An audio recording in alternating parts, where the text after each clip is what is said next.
This is HTC's latest flagship, the One M8, and this is the even newer HTC One Mini 2. Don't let the silly name fool you. This isn't just a budget imitation of HTC's newest darling, but instead a competitive smartphone in its own right. It's obviously smaller in pretty much every way compared to the M8, with a lesser screen resolution of 720p. It's a very good quality panel though, and paired with HTC's trademark boom sound speakers, it's a capable media device despite its smallish size. Now, the best thing about the Mini 2's outward appearance is all the brush metal that covers 70% of the entire device. And like the M8, a great emphasis has been placed on premium materials, making it one of the best looking mid-tier phones by anyone's standards. Now, the workmanship isn't quite tight, as you will see on the M8, but only a keen eye will spot, say, a slightly looser seam in one area, and that the micro SD card drawer perhaps isn't as flush to the body as it should be. Inside, there's a notable drop in specs compared with its bigger brother, and we're looking at the 1.2 GHz quad-core variant of Qualcomm's Snapdragon 400 processor, paired with 1 GB of RAM. There's also a hearty 16 GB of onboard storage with the micro SD slot for bolstering that.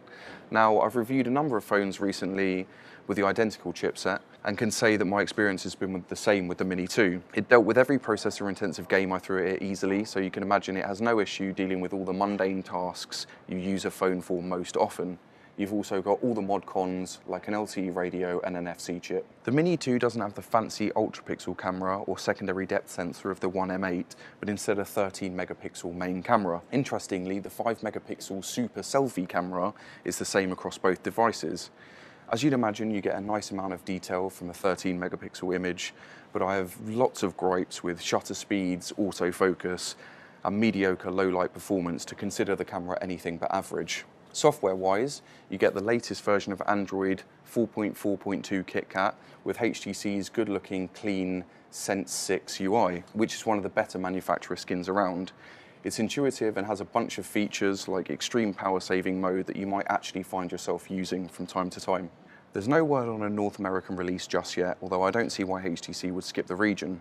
For now though, we know it will launch in Asia and Europe sometime in June, and we're currently told the price will be around £360 in the UK, which is around $600, although conversions are rarely accurate. To put that into perspective, the M8 is available unlocked for around £520, and we imagine the Mini 2 will actually be a better option for those that may prefer a smaller form factor or are willing to sacrifice some of the extra bells and whistles for a gorgeous premium device at a more wallet-friendly price. There's also a lot of other things to Microsoft. It's the company's thinnest tablet to date, it's the company's lightest tablet, and you'll be the judge of this, possibly its best tablet to date. But first things first,